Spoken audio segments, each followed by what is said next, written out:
Sinagasaan ng track si The Beast, pangiti-ngiti lang sa game I Believe I Can Fly si Tyler Bay. Hindi makapaniwala si Jonathan Williams sa nangyari, todo kompas na ng kamay ang coach ng Fuel Master, intense ng laban mga idol. Simula na ng 48th season ng PBA Semifinals, independent team Phoenix Fuel Master kontra mga idol sa kupunan ng top 1 seed ng liga ang Magnolia Star Hotshots. Game 1 mga idol sa best of 5 series ng semis. Opening ng frame mga idol, ginulat ng Magnolia sa 3-point shot ang Phoenix. Matagal mga idol nang magkabigayan ng puntos ang parehong team. Parehong inalat pa sa field goal. Low scoring pa mga idol pero tabla sa 4 ang talaan sa scoring.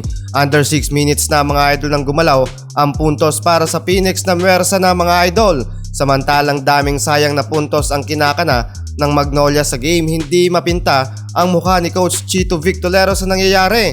Natawagan ng offensive foul si Mark Barroca, maging si Abueva natawagan ng technical foul nang magreklamo sa referee. Dito mga idol nagsimula sa play nito na hindi lang natawagan ng foul, under 2 minutes ng quarter tabla sa 10 points ang talaan sa scoring.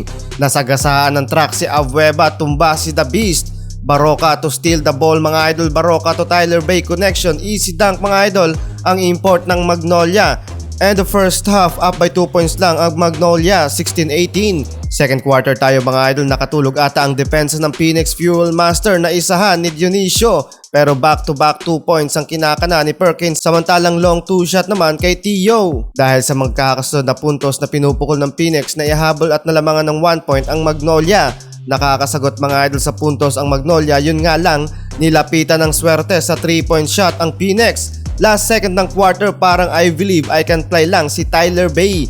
200 dunk assist by Lee. Tinapos agad ni Hasul ang hype ni Bay sa 3-point shot.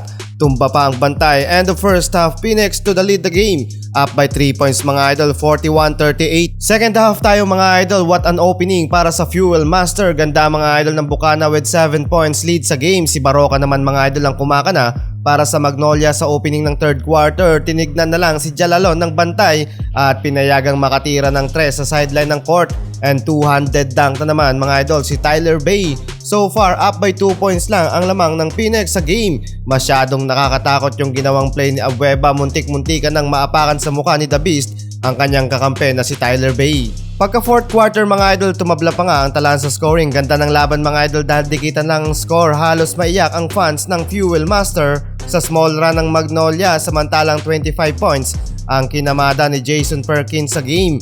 Barroca dribble drive offense and fadeaway shot para madagdagan pa sa 5 points ang lead sa game. Sobrang intense ng laban mga idol, 78 pareho sa magkabilang team. Pero isa lang mga idol ang mananalo, game 1 ay mapupunta sa kupunan ng Magnolia Star Hotshot, 79-82.